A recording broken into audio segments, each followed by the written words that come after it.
ദൈവത്തിൻ്റെ അതിപരിശുദ്ധ നാമം മഹത്വപ്പെടുമാറാകട്ടെ. നമ്മൾ ഇന്ന് വായിക്കുന്നത് വിശുദ്ധ ലൂക്കോസിന്റെ സുവിശേഷം 10-ാം അധ്യായം 25-ാം തിരുവചനം. അപ്പോൾ ഒരു നിയമജ്ഞൻ എഴുന്നേറ്റ് നിന്ന് അവനെ പരീക്ഷിക്കുവാൻ ചോദിച്ചു, ഗുരു, നിത്യജീവൻ അവകാശമാക്കാൻ ഞാൻ എന്ത് ചെയ്യണം?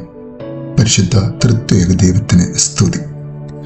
യേശുവിനെ പരീക്ഷിക്കുവാൻ, അത് നല്ല ഉദ്ദേശത്തോടും ചീത്ത ഉദ്ദേശത്തോടും അവനോട് ചോദിച്ച പലരെയും നാം സുവിശേഷത്തിൽ കാണുന്നുണ്ട്.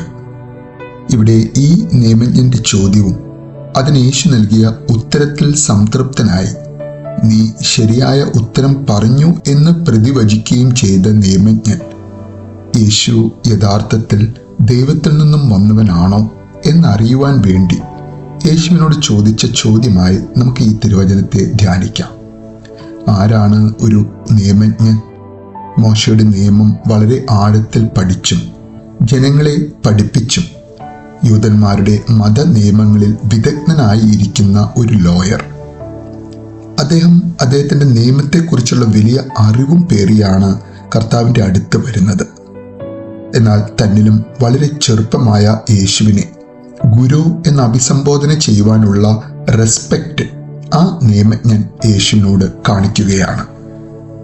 നിത്യജീവൻ അവകാശമാക്കാൻ ഞാൻ എന്ത് ചെയ്യണം എന്ന തൻ്റെ ചോദ്യത്തിൽ ആ ലോയർക്ക് രണ്ട് ഉദ്ദേശമുണ്ടായിരുന്നു. ഒന്ന്, ഒരു സത്യ അന്വേഷണമാണ്.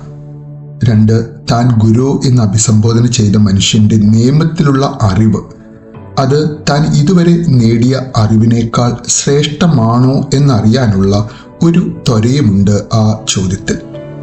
അതുകൊണ്ടായിരിക്കാം സുവിശേഷകൻ യേശുവിനെ പരീക്ഷിക്കാനായി നിയമജ്ഞൻ ആ ചോദ്യം ചോദിച്ചു എന്ന് എഴുതിയിരിക്കുന്നത്. എന്താണ് ആ ചോദ്യത്തിലെ സത്യ അന്വേഷണം?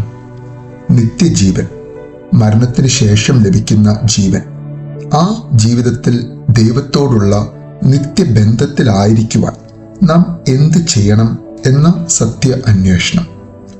തുടർന്നുള്ള തിരുവചനങ്ങളിൽ യേശു അതിനുള്ള ഉത്തരം വളരെ ലഘുവായി നമുക്ക് പറഞ്ഞു തരുന്നുണ്ട്.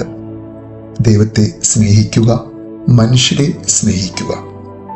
അതെ, നമ്മിൽ വ്യാപരിക്കേണ്ട ഏറ്റവും വലിയ അനുഗ്രഹം, സ്നേഹമെന്ന അനുഗ്രഹം. ആ സ്നേഹം നമ്മിൽ നിന്നും ധാരാളം പുറപ്പെടുവാനും നമ്മുടെ ഓരോരുത്തരുടെയും ഉള്ളിലെ സ്നേഹം പൂഴ്ത്തിവെക്കാതെ, വാക്കുകളിൽ ഒതുക്കാതെ പ്രവൃത്തിയിൽ ചെയ്ത് കാണിക്കുക, ഇതാണ് നിത്യജീവന്റെ വഴി എന്ന് നമുക്ക് പറഞ്ഞു തരുന്ന യേശുവിനെ നമുക്ക് കേൾക്കാം, അനുസരിക്കാം. നല്ലൊരു ദിവസം നേരുന്നു.